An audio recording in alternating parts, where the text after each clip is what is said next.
कहानी की शुरुआत में हम डैनी डॉग नाम के एक आदमी को देखते हैं जिसके गले में एक कुत्ते की तरह पट्टा बांधा गया होता है। डैनी है तो एक इंसान, लेकिन उसे एक कुत्ते की तरह रखा जाता है। डैनी को बचपन से ही इंसानों को मारने के लिए ट्रेन किया गया है। जैसे ही उसके गले से पट्टा उतरता है वो बहुत ज्यादा वायलेंट हो जाता है और वो एक मशीन की तरह लोगों को मारने लगता है। डैनी सबको तब तक मारता रहता है जब तक उसका मालिक उसे रोकने को नहीं कहता। पट्टा खुलते ही वो खुद पर कंट्रोल खो देता है और एक खूंखार जानवर की तरह अपने मालिक के सिवा इसके सामने जो भी आता है वह उसे मौत के घाट उतार देता है। लेकिन जैसे ही इसके गले में इसका मालिक पट्टा डाल देता है वो बिल्कुल शांत हो जाता है और जब तक डैनी के गले में पट्टा है तब वो किसी को भी चोट नहीं पहुंचाता। फाइट के दौरान डैनी को भी काफी गहरी चोटें आती हैं, लेकिन डैनी के मालिक ने उसे इस तरह से ट्रेन किया है कि उसे दर्द बिल्कुल भी महसूस नहीं होता। दरअसल डैनी का मालिक, जिसका नाम विक्टर है, वो लोगों को लोन देता है और टाइम पूरा होने पर जब विक्टर को उसके पैसे वापस नहीं मिलते तब विक्टर डैनी का पट्टा खोल देता है और डैनी उन सभी लोगों को बुरी तरह से पीटता है। जिसके बाद विक्टर उस आदमी के पास आता है और उसे अपना पैसा वापस ले लेता है और उसे कहता है कि अगर अगली बार तुमने पैसे टाइम पर वापस नहीं लौटाए तो मैं डैनी को नहीं रोकूंगा। इसके बाद विक्टर डैनी को कुछ दूसरे लोगों के पास लेकर जाता है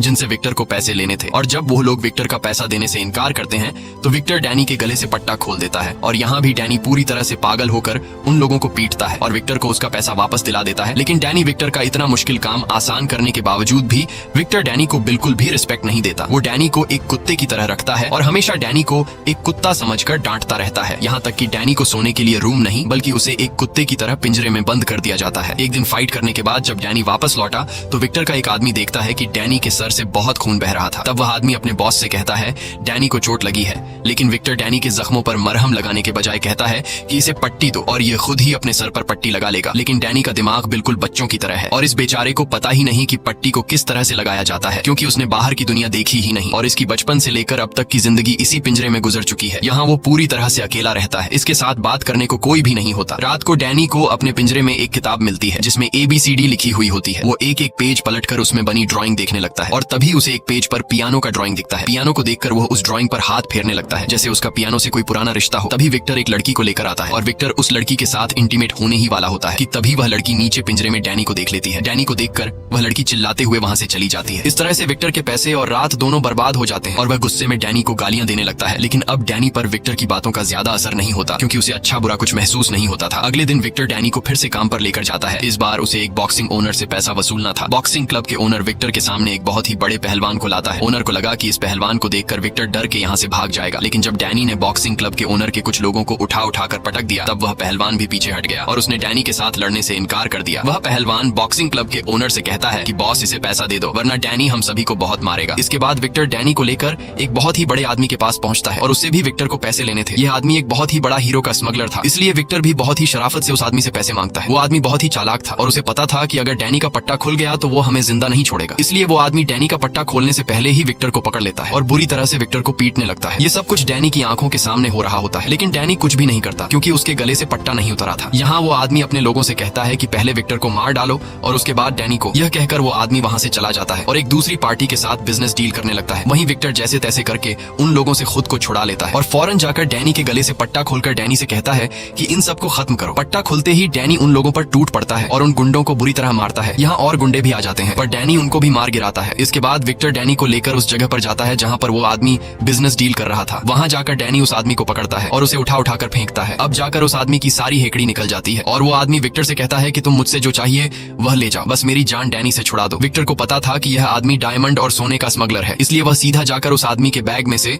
सारा का सारा सोना और हीरा उठा लेता है। यहाँ हम टॉम नाम के एक आदमी को देखते हैं जो इल्लीगल फाइट्स करवाता था और वह डैनी के फाइटिंग स्किल्स को देखकर उससे काफी इंप्रेस हो जाता है। वही विक्टर को उस आदमी से पैसों के बदले में सोना और हीरा मिल चुका था, लेकिन फिर भी वह डैनी पर काफी गुस्सा होता है क्योंकि अंदर विक्टर गुंडों से मार खा रहा था और डैनी उसे बिना कुछ किए देख रहा था। इसलिए विक्टर के आदमी डैनी को लात मारकर गाड़ी में बिठा देते हैं और सीधा अपने अड्डे पर पहुंचते हैं और वहाँ विक्टर अपने आदमियों से कहता है कि इसके सामने वो लोग मुझे पीट रहे थे, लेकिन ये वहीं पर खड़ा होकर मेरी पिटाई देख रहा था। विक्टर डैनी से कहता है कि तुम कभी भी नहीं सुधरोगे और जानवर ही रहोगे। बेचारा डैनी चुपचाप विक्टर की बातें सुन रहा था। इस तरह से दिन गुजरते हैं और विक्टर सजा के तौर पर कुछ दिनों के लिए डैनी पर खाना पीना बंद कर देता है। डैनी बेचारा भूखा प्यासा पिंजरे में बंद रहता है। कुछ दिनों बाद विक्टर डैनी को पिंजरे से बाहर निकालता है क्योंकि आज विक्टर को एक आदमी से पैसे वसूलने थे, लेकिन विक्टर अब डर चुका था कि डैनी फिर से कोई गलती न कर दे। इसलिए विक्टर डैनी को पहले उस जगह पर ले जाता है और वहाँ जाकर वह डैनी को समझाता है कि मैं पहले अंदर जाऊंगा और उन लोगों से अपने पैसे वापस मांगूंगा। अगर उन्होंने मुझे पैसे नहीं दिए तो मैं रिमोट का बटन दबा दूंगा जिससे यह लाल बत्ती जल जाएगी और बत्ती जलते ही तुम्हें सीधा अंदर आकर उन लोगों पर हमला कर देना है। और यह सारी बातें विक्टर बार बार डैनी के सामने रिपीट करता देता है ताकि डैनी के दिमाग में यह बैठ जाए कि जैसे ही लाल बत्ती जलेगी उसे अंदर जाना है। इसके बाद विक्टर अपने आदमियों के साथ अंदर चला जाता है और डैनी सीधा खड़ा होकर उस बत्ती को देखने लगता है। इंतजार करते हुए उसे काफी देर हो चुकी थी पर वह बल्ब जलने का नाम ही नहीं ले रहा था। इसी बीच डैनी की नजर वहाँ रखे एक खराब पियानो पर पड़ती है और डैनी ने कुछ दिन पहले किताब में पियानो की ड्राइंग देखी थी, इसलिए वह सीधा पियानो के करीब जाता है और पियानो को छूने लगता है। तभी पीछे से एक आदमी आता है जिसका नाम सैम है। सैम एक अंधा है और वह एक पियानो टीचर है। साथ ही साथ सैम खराब हुए पियानो को ठीक करने का काम भी करता है और सैम यहाँ उसी पियानो को ठीक करने के लिए आया है। सैम डैनी को अपने पास बुलाता है और डैनी से उसका नाम पूछता है, लेकिन डैनी कोई भी जवाब नहीं देता। सैम डैनी से कहता है कि मैं एक पियानो टीचर हूँ और मैं यहाँ इस पियानो को ठीक करने के लिए आया हूँ, लेकिन यहाँ मुझे तुम्हारी जरूरत पड़ेगी। वह डैनी से कहता है कि मैं पियानो के दूसरे साइड पर जा रहा हूँ, जब मैं बटन दबाने को कहूँ तब तुम पियानो के बटन दबाना। इस तरह से डैनी पियानो बजाता है और पीछे से सैम पियानो का सुर ठीक करने लगता है। पियानो बजाते हुए डैनी को काफी मजा आ रहा था और इसी चक्कर में उसका ध्यान लाल बत्ती से हट जाता है। इसी बीच सैम डैनी से कहता है कि मेरे कानों में टिक टिक की आवाज आ रही है, क्या तुम्हें भी वो आवाज सुनाई दे रही है? ये सुनकर डैनी फौरन उस बत्ती की तरफ अपनी नजर घुमाता है और देखता है कि वह लाल बत्ती जल बुझ रही है। यह देखकर डैनी दौड़ते हुए सीधा विक्टर के पास पहुंचता है, लेकिन अब काफी देर हो चुकी थी। गुंडों ने विक्टर को पीट पीट कर उसका बुरा हाल कर दिया था। विक्टर अब डैनी पर काफी ज्यादा गुस्सा होता है क्योंकि वह पिछले आधे घंटे से लाल बत्ती जला रहा था। अब डैनी को सजा देने के लिए विक्टर उसे अपने अड्डे पर ले आता है और डैनी को पिंजरे में डालकर विक्टर सोचता है कि डैनी को कौन सी सजा दी जाए। तभी विक्टर का आदमी विक्टर के पास आता है और उसे कहता है कि बॉस तुमसे कोई मिलना चाहता है, लेकिन विक्टर अभी किसी से मिलने की हालत में नहीं था, इसलिए वह उस आदमी से मिलने से इनकार कर देता है। पर तब विक्टर का आदमी कहता है कि वो आदमी बहुत ज्यादा पैसों वाला है जिसके काम के बदले हमें काफी मोटी रकम मिल सकती है। यह सुनकर विक्टर फौरन मान जाता है और वह उसे अंदर आने को कहता है। वह आदमी जब अंदर आता है तो हमें पता चलता है कि यह कोई और नहीं बल्कि टॉम है, जिसने कुछ दिन पहले डैनी की फाइट को देखा था। टॉम विक्टर से कहता है कि तुम्हारे फाइटर को मैंने लड़ते हुए देखा है जिसकी फाइटिंग स्किल्स काफी अच्छी हैं, इसीलिए मैं तुमसे एक सौदा करना चाहता हूँ। वह आदमी कहता है कि मैं हर महीने एक फाइट ऑर्गेनाइज कराता हूँ, अगर तुम्हारा फाइटर फाइट जीत गया तो तुम्हें इतने पैसे मिलेंगे जितना तुमने सोचा भी नहीं होगा, लेकिन इस मुकाबले में इतना ज्यादा पैसा इसलिए मिलता है क्योंकि हमारा फाइटिंग मुकाबला थोड़ा सख्त है, जिसमें फाइटर को जीतने के लिए सामने वाले फाइटर को जान से मारना पड़ता है। अब विक्टर जो पहले से डैनी पर गुस्सा था और वो डैनी को एक अलग सख्त सजा देने का सोच रहा था, इसलिए विक्टर टॉम के इस ऑफर को एक्सेप्ट कर लेता है। अगले दिन विक्टर डैनी के साथ उस जगह पर जाता है जहाँ डैनी को एक फाइटर से लड़ना था। यहाँ टॉम विक्टर के पास आता है और उसे अपना फाइटर बताता है और कहता है कि पिछले 15 मुकाबलों में इसे कोई नहीं हरा पाया। वह फाइटर काफी लंबा चौड़ा और खूंखार दिख रहा था, लेकिन जब मुकाबला स्टार्ट होता है और विक्टर डैनी का पट्टा खोलकर डैनी से कहता है कि दिखा दे उसे अपनी पावर, ये सुनते ही डैनी जाकर फुल स्पीड से उस फाइटर के गले में 2-3 पंच मारता है और उसे हमेशा के लिए सुला देता है।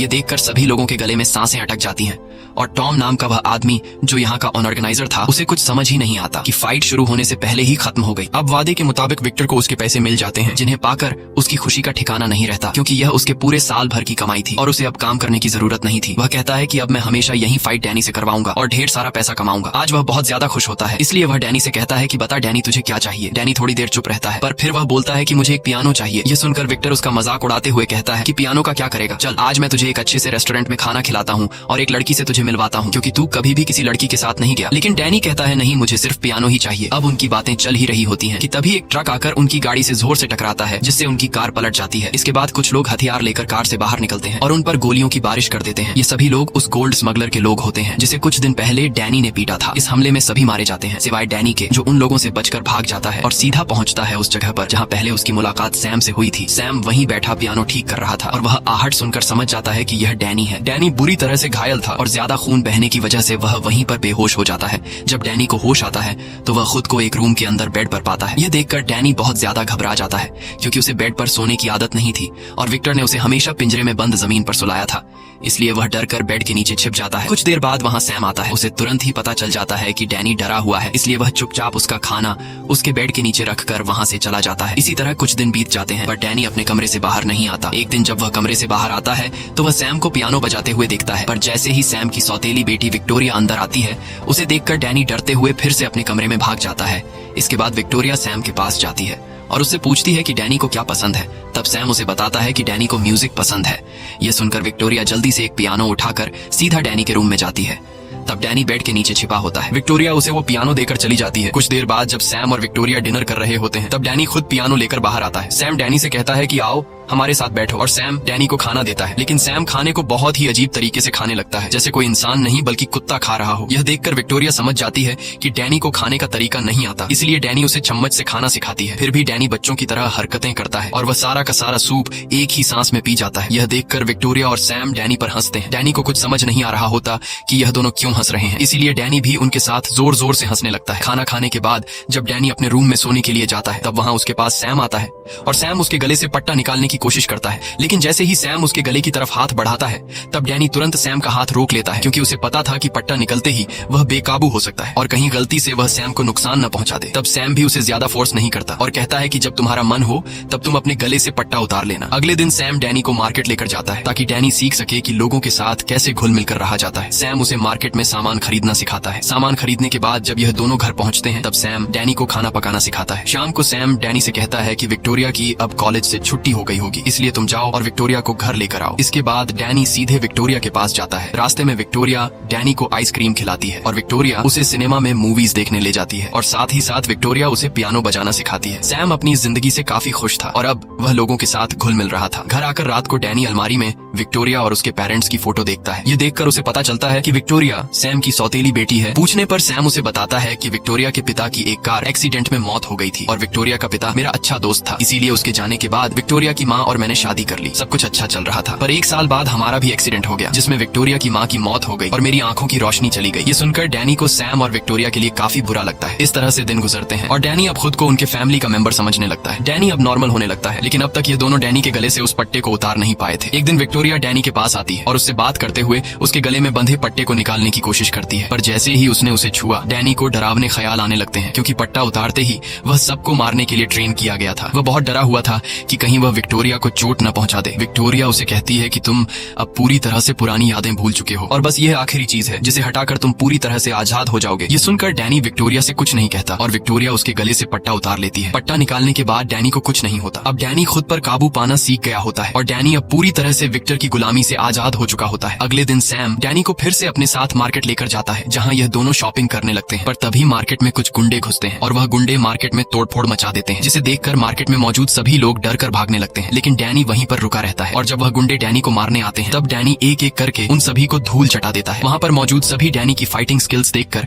हैरान रह जाते हैं। घर आकर सैम उससे पूछता है कि ये सब तुमने कैसे किया, जिस पर डैनी सैम को अपनी पूरी स्टोरी बता देता है कि कैसे विक्टर नाम के एक आदमी ने मुझे कुत्ते की तरह रखा और मेरे साथ इतनी ज्यादती की। रात को सैम डैनी को अपने साथ काम पर लेकर जाता है, जहाँ वो एक पियानो को ठीक करता है। पियानो को ठीक करते हुए सैम डैनी से कहता है कि जैसे ही विक्टोरिया की पढ़ाई पूरी हो जाएगी हम न्यूयॉर्क वापस चले जाएंगे। यह सुनकर डैनी उदास हो जाता है, क्योंकि उसे लग रहा था कि ये लोग उसे अकेला छोड़कर चले जाएंगे। लेकिन तब सैम डैनी से कहता है कि मैं चाहता हूँ कि तुम भी हमारे साथ चलो, क्योंकि अब तुम भी हमारे फैमिली का हिस्सा हो और तुम्हारे बिना हमारी फैमिली अधूरी है। ये सुनकर डैनी काफी खुश हो जाता है और वो सैम को गले लगकर हाँ कर देता है। काम पूरा करने के बाद सैम डैनी को पैसे देता है और कहता है कि तुमने भी पियानो ठीक करने में मेरी मदद की है, इसलिए पैसों का आधा हिस्सा तुम्हारा है। जाओ, इन पैसों से तुम अपने लिए मार्केट में कुछ खरीद लो। इसके बाद डैनी सीधे शॉपिंग मॉल आता है और वो अपने लिए सामान खरीद लेता है। अब जैसे ही डैनी शॉपिंग मॉल से निकलकर घर जाने लगता है तभी उसके सामने विक्टर का एक आदमी आता है, जिसे देखकर डैनी परेशान हो जाता है और वो आदमी डैनी को पहचान लेता है और डैनी से कहता है कि इतने दिनों से तुम कहाँ थे, हम सबने तुम्हें काफी ढूंढा। अब जब तुम मिल ही गए हो तो चलो मेरे साथ घर चलो, बॉस तुम्हारा इंतजार कर रहे हैं। डैनी अब अपनी इस नई जिंदगी में बहुत खुश था, इसलिए वो जाने से मना कर देता है। ये सुनकर वो आदमी बोला कि अगर तुम वापस नहीं आए तो बॉस तुम्हें ढूंढने के लिए गुंडे भेज देंगे और वो गुंडे तुम्हें किसी तरह ढूंढकर मौत के घाट उतार देंगे, इसलिए तुम्हारा फायदा इसी में है कि मेरे साथ वापस चलो। अब न चाहते हुए भी डैनी वापस विक्टर के पास लौट आता है। विक्टर डैनी को देखकर बहुत खुश होता है, क्योंकि डैनी उसे अमीर बनाने का एक जरिया था। दरअसल विक्टर उस दिन गोलीबारी में बुरी तरह से घायल हो गया था और उसे कई महीनों तक हॉस्पिटल में रहना पड़ता है। डैनी विक्टर के पास आते ही उससे पूछता है कि क्या आप मेरी माँ को जानते हो,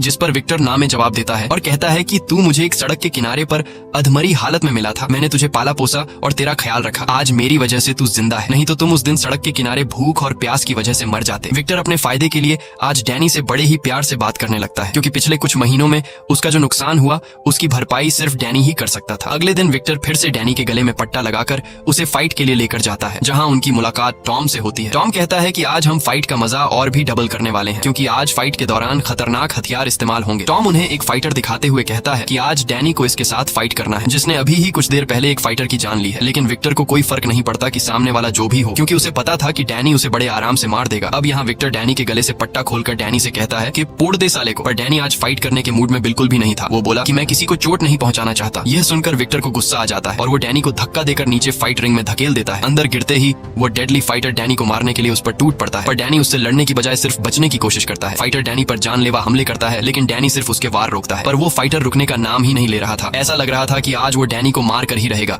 इसीलिए डैनी गुस्सा होकर उसे पंच मारने ही वाला होता है कि तभी वो अपना हाथ रोक लेता है। यह देखकर टॉम विक्टर से कहता है कि तुम्हारा फाइटर क्या कर रहा है, वो तो लड़ ही नहीं रहा। यह सुनकर विक्टर एक कुल्हाड़ी उठाकर नीचे फेंक देता है और डैनी से कहता है कि मार डाल उसे। लेकिन डैनी उस कुल्हाड़ी को नहीं उठाता क्योंकि वो किसी की जान नहीं लेना चाहता। अब मौके का फायदा उठाते हुए वो दूसरा फाइटर कुल्हाड़ी उठा लेता है और डैनी पर वार करने लगता है। लेकिन डैनी सामने वाले फाइटर के पास कुल्हाड़ी होने के बावजूद भी बड़ी आसानी से खुद को उससे बचाता है। यह देखकर टॉम गुस्सा हो जाता है और विक्टर से कहता है कि मैं अब इस फाइट का मजा डबल करने वाला हूँ। यह कहते ही वो अपने कुछ और फाइटर नीचे रिंग में उतार देता है, जिससे डैनी के लिए खतरा और बढ़ जाता है। और अब वो सभी फाइटर मिलकर डैनी को बुरी तरह से पीटने लगते हैं। वो उसे उठा उठाकर नीचे पटकते हैं, जिससे डैनी का सब्र टूट जाता है और वो फिर से अपनी पुरानी खूंखार हालत में आ जाता है। जिसके बाद डैनी एक एक को पकड़कर मारता है। यह देखकर टॉम और भी हथियार नीचे फेंकता है, लेकिन डैनी को अब इससे कोई फर्क नहीं पड़ता। वो तीनों मिलकर भी डैनी का कुछ नहीं बिगाड़ पाते। वो एक हथौड़ा उठाकर एक फाइटर की तो हड्डियां तोड़ देता है और दूसरे फाइटर पर मुक्कों की बरसात करके उसे बुरी तरह से घायल कर देता है। ये देखकर तीसरा फाइटर डर के मारे डैनी से लड़ना छोड़ देता है। अब जब तीनों फाइटर हार मान लेते हैं, तब ऊपर से विक्टर डैनी को आवाज देता है कि इन तीनों को मार डालो, क्योंकि अगर डैनी इन तीनों को मार नहीं डालता तो रूल्स के मुताबिक विक्टर को पैसे नहीं मिलते। लेकिन यहाँ डैनी विक्टर की बात नहीं मानता और उन फाइटर को ऐसे ही छोड़ देता है। ये देखकर विक्टर बहुत गुस्सा हो जाता है, क्योंकि आज डैनी की इतनी बढ़िया फाइट के बावजूद विक्टर ने 1 रुपया भी नहीं कमाया। गुस्से में विक्टर डैनी को अपने अड्डे पर लेकर जाता है और वहाँ ये लोग डैनी को बुरी तरह से पीटते हैं, क्योंकि आज की फाइट में उसने विक्टर की कोई बात नहीं मानी। इसलिए विक्टर फिर से डैनी को पिंजरे में बंद कर देता है। दूसरी तरफ हम सैम और विक्टोरिया को देखते हैं। ये दोनों डैनी के लिए बहुत परेशान होते हैं कि डैनी आखिर कहाँ चला गया, और सबसे ज्यादा विक्टोरिया परेशान होती है। वो कहती है कि मैंने डैनी के गले से पट्टा भी उतार दिया था और वो अब हमारे साथ काफी खुश रहने लगा था। इन दोनों को पता नहीं था कि बेचारा डैनी फिर से कितनी मुश्किल हालत में फंस चुका है। अब हम डैनी को देखते हैं जो पिंजरे में बंद है और वो अब विक्टोरिया और सैम के साथ रहना चाहता है। उसे इस तरह की जिंदगी बिल्कुल भी पसंद नहीं है, इसलिए वो जैसे तैसे करके इस पिंजरे से बाहर निकलता है और सीधा पहुंचता है विक्टर के कमरे में, जहाँ जांचबीन करने के बाद उसे ढेर सारी फोटोज मिलती हैं। उन्हीं फोटोज के बीच उसे अपने बचपन की एक फोटो मिली, जिसमें डैनी अपनी माँ के साथ खड़ा था। ये देखकर डैनी तुरंत ब्रैड के पास आता है और उसे कहता है कि तुमने तो कहा था कि मैं तुम्हें सड़क के किनारे मिला था, पर तुम्हारे पास मेरी माँ की फोटो कैसे आई? तब विक्टर डैनी से कहता है कि आज मैं तुम्हें सारी सच्चाई बता देता हूँ। विक्टर कहता है तेरी माँ एक वेश्या थी और वो हमेशा मेरे पास आती जाती रहती थी, लेकिन एक दिन उसकी मौत हो गई और मैं तुम्हारी माँ को पसंद करता था, इसलिए मैंने तुम्हें अपने बेटे की तरह पाला। ये सब सुनकर डैनी को समझ आ जाता है कि विक्टर झूठ कह रहा है, मेरी माँ एक वेश्या नहीं हो सकती। लेकिन उस वक्त डैनी शांत रहता है और वहाँ से चला जाता है। अगले दिन विक्टर डैनी को लेकर फिर से फाइट रिंग में जाने वाले होते हैं। तभी बीच रास्ते में डैनी कार का स्टीयरिंग मोड़ देता है, जिससे कार का बहुत बुरा एक्सीडेंट हो जाता है। उसके बाद डैनी ने अपने गले से वो पट्टा उतारा और दौड़कर सैम और विक्टोरिया के घर पहुंचता है। वहाँ वो विक्टोरिया से कहता है कि मुझे मेरी माँ की फोटो मिल गई है। विक्टोरिया जब उस तस्वीर को देखती है तो वो डैनी को बताती है कि तुम्हारी माँ बहुत ही अच्छे परिवार की औरत लगती है और मुझे लगता है कि तुम्हारी माँ एक पियानो टीचर थी, क्योंकि तस्वीर में उसकी माँ पियानो बजाते हुए नजर आ रही थी। सैम भी वहीं पर मौजूद होता है और वो उनकी बातें सुन रहा होता है। तब सैम विक्टोरिया से कहता है कि फोटो में तुम्हें और क्या क्या दिख रहा है। विक्टोरिया तस्वीर को देखकर बताती है कि डैनी की माँ ने यह तस्वीर एक ऑडिटोरियम में खिंचवाई थी। विक्टोरिया सैम को उस ऑडिटोरियम की हर एक बारीकी बता देती है, जिसे सुनकर सैम समझ जाता है कि यह कौन सा ऑडिटोरियम है। जिसके बाद ये तीनों उसी ऑडिटोरियम में पहुंच जाते हैं जहां डैनी की मां ने यह तस्वीर खिंचवाई थी। वहां एक बूढ़ी लाइब्रेरियन उन्हें बताती है कि यह लड़की सालों पहले चाइना से यहां आई थी और वो बहुत ही बेहतरीन पियानो बजाया करती थी, पर एक दिन वो अचानक से कहीं गायब हो गई और उसका एक बेटा भी था और उसके गायब होने के बाद उसके बेटे का भी किसी को कुछ पता नहीं चला। वो बूढ़ी औरत उन्हें उसकी एक और तस्वीर देती है जिसमें डैनी की माँ का चेहरा साफ दिखाई दे रहा था। इसके बाद ये लोग घर वापस आ जाते हैं। रात को जब विक्टोरिया डैनी के कमरे में आई तो उसने डैनी को देखा, जो अपनी माँ की तस्वीर को देखकर उसे याद कर रहा था। ये देखकर विक्टोरिया भी काफी ज्यादा इमोशनल हो जाती है और विक्टोरिया डैनी से उसकी माँ की तस्वीर लेकर उस तस्वीर को गौर से देखती है और पता लगाती है कि उस फोटो में उसकी माँ कौन सा म्यूजिक बजा रही थी। अब विक्टोरिया डैनी के चेहरे पर मुस्कान लाने के लिए डैनी से कहती है कि तुम सुनना चाहोगे कि तुम्हारी माँ कौन सा म्यूजिक बजाया करती थी? डैनी तुरंत कहता है हाँ, जिसके बाद विक्टोरिया उस म्यूजिक को बजाने लगती है और जैसे ही उस संगीत की धुन डैनी के कानों में पड़ती है उसे अपना बचपन नजर आने लगता है। उसे याद आया कि कई साल पहले जब वो छोटा था तब वो अपनी माँ के साथ था और एक दिन उसकी माँ ने उसे बिल्कुल खामोश रहते हुए एक अलमारी में छुपा दिया। तभी कुछ गुंडे उसके घर में घुसते हैं और उन गुंडों में विक्टर भी था और विक्टर डैनी की माँ को परेशान करने लगता है, क्योंकि डैनी की माँ ने कुछ पैसे विक्टर से उधार लिए थे और आज विक्टर पैसों के बदले में डैनी की माँ से डैनी छीनना चाहता था। लेकिन जैसे ही कुछ गुंडे डैनी को उसकी माँ से छीनने लगते हैं तब बीच में आकर डैनी की माँ विक्टर को रोकने लगती है, जिससे विक्टर गुस्से में आकर डैनी की माँ को शूट कर देता है और फिर विक्टर डैनी को उठाकर अपने साथ ले जाता है। ये सब देखकर डैनी को समझ आ जाता है कि मेरी इस हालत का जिम्मेदार और मेरी माँ को मारने वाला कोई और नहीं बल्कि विक्टर है। और अब ये सारी बातें डैनी सैम और विक्टोरिया को बता देता है और उनसे कहता है कि हमें जल्दी से सामान पैक करके यहाँ से निकलना होगा, वो लोग हमें ढूंढ रहे होंगे, अगर वो यहाँ आ गए तो मेरे साथ तुम दोनों को भी मार देंगे। दूसरी तरफ हम विक्टर को देखते हैं जो उसी मार्केट में पहुंचता है जहाँ से डैनी शॉपिंग किया करता था। विक्टर वहाँ की एक एम्प्लॉई को डैनी की पिक्चर बताकर कहता है कि अगर तुमने मुझे इस आदमी का एड्रेस नहीं दिया तो मैं तुम्हें मार दूंगा। डर के मारे वह एम्प्लॉई विक्टर को डैनी का एड्रेस दे देती है। अब जैसे ही ये लोग यहाँ से निकलने वाले होते हैं तभी विक्टर के गुंडे सैम के घर के बाहर पहुंच जाते हैं।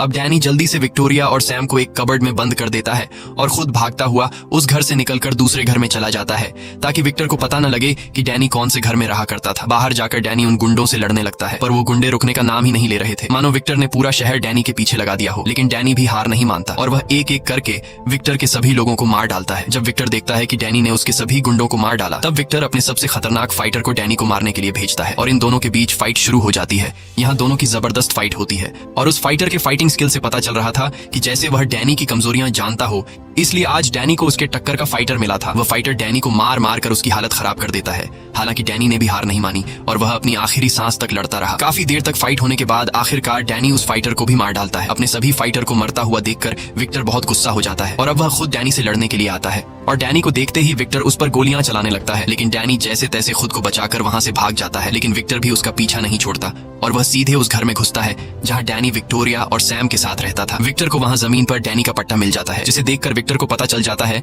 कि डैनी इसी घर में रहा करता है और तभी विक्टर डैनी को देख लेता है, जिसे देखकर विक्टर उस पर गन तान लेता है और विक्टर डैनी से कहता है कि यह तुम्हारा घर नहीं है, तुम उस पिंजरे के लिए बने हो। अगर तुम बाहर किसी के साथ रहोगे तो तुम उसके लिए खतरा लाओगे, जैसे तुम इन लोगों के लिए खतरा ले आए और अब तुम्हारी वजह से ये लोग मरने वाले हैं। लेकिन आज मैं तुम्हें एक चांस देता हूँ, अगर तुम मेरे साथ वापस घर चलो तो मैं इन लोगों को जिंदा छोड़ दूंगा। ये सब सैम और विक्टोरिया भी चुपकर सुन रहे थे। विक्टर मुस्कुराते हुए डैनी को बहकाने की कोशिश करता है और पट्टा निकालकर डैनी से कहता है कि मेरे साथ चलो, तुम्हारी असली दुनिया यह नहीं बल्कि उस पिंजरे वाली जिंदगी है, वहाँ तुम खुश रहोगे और अगर तुम मेरे साथ नहीं गए तो तुम यहाँ जिन लोगों के साथ रहते हो मैं उन्हें मार दूंगा। ये सुनकर डैनी घबरा जाता है और वह विक्टोरिया और सैम की जिंदगी बचाने के लिए वापस विक्टर के पास जाता है। अब जैसे ही विक्टर उसे पट्टा पहनाने वाला होता है तभी डैनी विक्टर का हाथ रोक लेता है और कहता है कि अब से यही मेरा घर है। ये कहने के बाद वह विक्टर पर हमला कर देता है और विक्टर को बुरी तरह से मारने लगता है क्योंकि आज डैनी को विक्टर से अपनी माँ का बदला लेना था। अब जैसे ही डैनी विक्टर को मारने वाला होता है तभी सैम और विक्टोरिया उसे ऐसा करने से रोक लेते हैं। विक्टर उसे भड़काने के लिए बोला, डैनी अपनी माँ को याद कर, मैंने उसके साथ क्या क्या नहीं किया, मैं हर रोज उसके साथ गलत करता था। ये सुनकर डैनी अपने गुस्से पर काबू नहीं रख पाता है। अब इससे पहले कि डैनी विक्टर को जान से मार पाता, सैम ने उसका मुंह बंद करने के लिए